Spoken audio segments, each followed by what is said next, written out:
Le deuxième sommet Africtiviste s'est tenu à Ouagadougou en juin 2018 avec un débat la démocratie numérique et la gouvernance. Pendant 2 jours, les activistes ou web-activistes, journalistes et politiques ont échangé à bâton rompu. Mais quel contenu donne-t-on à la notion de web-activiste qui a fait des gorges chaudes lors des panels? Expédie Ologou, journaliste politologue, apporte un éclaircissement et prône la place des web-activistes dans la société pour éviter le péril dans les gouvernances. Les activistes, ce sont les voyants. Ce sont ceux qui nous disent là où nous allons, ça n'est pas bon, il faut faire quelque chose. Ce sont des empêcheurs de tourner en rond. Et ils sont utiles pour une démocratie. Ils sont utiles pour des sociétés qui veulent évoluer. Vous savez, l'unanimisme tue. Le Mali, pendant longtemps, par exemple, a prôné une démocratie presque de l'unanimité. Et on a vu là où ça a amené le Mali. Les démocraties à l'eau de rose, où quand on se voit, tout est beau, tout est bon, tout est absolument bien, on s'entend absolument sur tout, ce sont des démocraties de façade. Des démocraties à visage, en guillemets, démocratique, mais dans le fond, ce sont des dictatures qui ne disent pas leur nom. Et donc en démocratie, les activistes ont le rôle de dire il faut de temps en temps secouer le cocotier, il faut de temps en temps secouer la table, il faut parfois renverser la table. Il faut la renverser pour la remettre à l'endroit parfois. Il faut casser parfois des choses pour les recaser. Et c'est ce à quoi, me semble-t-il, servent parfois les activistes. Là où tout le monde dort, les activistes sont là à veiller. Et leur rôle est, pour une démocratie, absolument utile. Car les gouvernants, quel que soit le système politique dans lequel ils sont désignés, ils sont tous les mêmes. Si personne ne parle, ils feront les choses comme ils veulent et rien ne se passera. La situation au Burundi où le président Pierre Nkurunziza s'est autoproclamé guide suprême éternel de la nation est à la fois austère et hostile à toute liberté. Les activistes sont pris pour cible par le régime. En effet, avant l'interview, Oruntunga Amra Alain, président et coordonnateur de l'association des blogueurs du Burundi, nous notifie l'impossibilité pour lui d'aborder certains sujets de l'heure, par mesure de sécurité. C'est toujours délicat d'évoquer les questions du Burundi actuellement, que ce soit sur les réseaux sociaux, que ce soit même dans les médias indépendants qui travaillent encore sur le territoire burundais. Donc à chaque fois, on doit toujours faire attention de ce que l'on doit dire et surtout de ne pas frustrer certaines autres personnes. Donc, soit ça peut être des gens de l'opposition, ça peut être des gens du pouvoir, parce que le conflit en soi, il est assez, on peut dire, multidimensionnel. On peut remonter à des périodes très sombres de l'histoire du Burundi pour essayer d'expliquer la situation actuelle. Donc chacun trouve toujours un moyen pour essayer d'expliquer la situation et ça peut amener à envenimer un peu la situation du pays. Et nous, à notre niveau, ce que l'on fait, c'est de partager des opinions. On partage des opinions, on fait des débats avec des gens et ces débats-là doivent avoir des arguments qui sont solides, qui sont vérifiables. Donc on ne va pas se jeter dans la propagande, on ne va pas s'indigner juste pour s'indigner, on ne va pas accuser juste pour accuser. Expulsé de la Tunisie pour ses écrits en 2005 au Sénégal, où il sera également expulsé en 2013 pour les mêmes raisons, Makaïla Ngebla, blogueur et journaliste tchadien, est désormais réfugié en France. Mal aimé par le régime de Déby qui le combat pacifiquement depuis 10 ans, Makaïla a interdit de rentrer dans son pays. Il reconnaît certes que la lutte est longue, mais l'espoir est permis pour son peuple. Mon combat était de dénoncer l'état du régime de Déby. Vous savez, il est au pouvoir depuis 28 ans, donc j'ai créé un blog à Dakar et à travers ce blog, j'ai informé l'opinion, d'abord le public tchadien et l'opinion internationale pour amener un certain nombre d'acteurs de réfléchir à ce qui se passe au Tchad. Donc dans ces pays, il n'y a pas de démocratie, dans ces pays, il n'y a pas d'alternance possible. Dans ces pays, les atteintes aux droits de l'homme sont récurrentes et cette situation, moi je l'ai trouvée inadmissible et c'est une situation qui vit aussi beaucoup d'acteurs tchadiens, notamment les citoyens, les mouvements citoyens, que ce soit INA, Trosotro, et qui se battent eux aussi de leur manière pacifique. Pourquoi? Parce qu'au Tchad, il est totalement interdit aux Tchadiens de manifester pacifiquement. Les gens sont confinés à organiser des conférences de presse, mais pas à être dans la rue. Donc cette situation ne peut pas continuer et nous pensons que que le régime d'Idriss Déby, qui du point de vue de la communauté internationale est considéré comme un acteur privilégié, nous disons à la communauté internationale et notamment à la France qui continue à le soutenir, c'est que ce type ne peut pas être un interlocuteur, le porte-parole du peuple tchadien, étant donné qu'il s'assoit sur la question liée à la lutte contre le terrorisme pour réprimer sa population dans l'indifférence internationale. Ce qui m'a amené moi personnellement à m'engager pour une voie pacifique et démocratique et amener aussi les autres Tchadiens qui s'indignent comme moi à appeler l'opinion internationale à être regardant sur ce qui se passe au Tchad. Donc la situation est très tragique et difficile.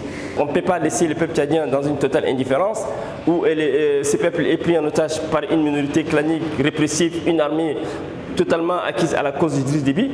Et nous pensons que nous n'allons pas continuer à observer un silence devant cette situation dramatique dans notre pays et nous allons essayer quand même à inverser tôt ou tard les rapports de force avec les régimes d'Idriss Déby.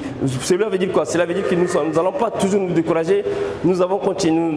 Aujourd'hui ça fait 10 ans que je suis dans la lutte et 10 ans c'est pas 10 jours, donc nous pensons que tôt ou tard le Burkinabé avait fait 28 ans sous le régime de Blaise Compaoré. Aujourd'hui ils aspirent à la paix, à la démocratie, à un air libre et nous pensons, nous Tchadiens aussi, que tôt ou tard les Tchadiens vont vivre heureux sans Idriss Déby au pouvoir.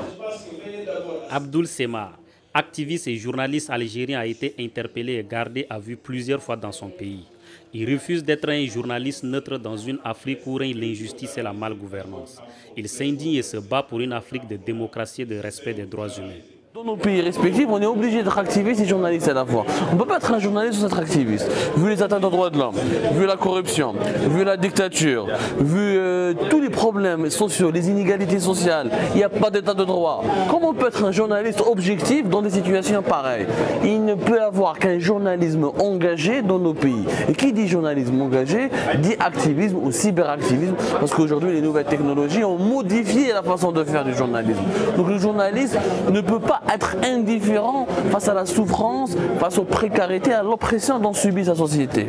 Ceci dit, être activiste ne signifie pas ne pas être objectif. Être activiste ne signifie pas ne pas être professionnel. Ça ne veut pas dire colporter des fake news ou dire de n'importe quoi ou raconter des rumeurs. Au contraire, être activiste, c'est une obligation morale à se professionnaliser encore davantage pour offrir un contenu qui peut changer le quotidien des gens. Et les représailles sont inévitables. Maintenant, d'abord, il y a un grand débat. Faut-il prendre position? Moi je dis oui. Quand on voit des gens qui sont emprisonnés, quand on voit pour leurs opinions, quand on voit l'argent public qui est volé, qui est dilapidé, on ne peut pas ne pas prendre position. C'est impossible. Le journalisme est une affaire de noblesse. Il faut défendre des valeurs. Quand on défend des valeurs, il est obligatoire de prendre des positions. De deux, les risques, oui, ils sont inévitables. Dans nos pays, ils sont inévitables. Je ne connais pas encore très bien la situation au Burkina Faso. Moi, chez moi, on est convoqué, des amis à nous sont en prison. C'est un risque tout à fait inévitable. On peut être courageux, mais le courage n'exclut pas la stratégie.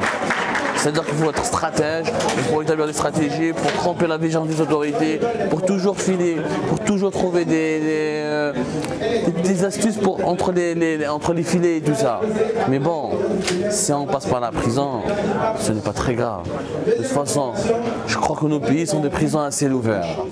En Afrique de l'Ouest, le climat est peu propice également au Mali avec un contexte marqué par le terrorisme. C'est dans cette atmosphère d'insécurité que la célèbre web activiste, par ailleurs secrétaire générale des blogueurs du Mali, Fatoumata Arbar de Tombouctou, mène sans relâche la lutte pour le développement de son pays. Le Mali déjà est un pays délicat sur le plan sécuritaire. Il y a une certaine instabilité politique et sociale. Nous avons vu dernièrement des marches populaires et pendant ces marches-là, l'Internet peut être coupé. Au nord, c'est encore plus difficile parce qu'il n'y a pratiquement pas assez d'infrastructures pour avoir une bonne connexion Internet. C'est pour ça que moi, je pratique, ma stratégie, c'est de toujours lier l'engagement sur le web à un engagement sur le terrain. Il ne s'agit pas, le web, il y a des moments où l'Internet ne marche pratiquement pas. Donc il faut être en contact physique avec les citoyens, faire des réunions, faire des focus group, discuter en personne avec les jeunes engagés pour vraiment pouvoir les toucher et pouvoir avoir le maximum de jeunes engagés sur certaines questions. La société malienne est très restrictive par rapport aux femmes. Une femme n'a pas beaucoup de liberté parce que tout ce que tu fais est conditionné par la société. Quand tu es une femme mariée, pratiquement tu n'es pas responsable aux yeux de la société, c'est ton mari qui décide. Alors que le web activiste est toujours là à dire son opinion propre, pas l'opinion de son mari. Quand tu te connectes, ce n'est pas le compte de ton mari. Vous voyez.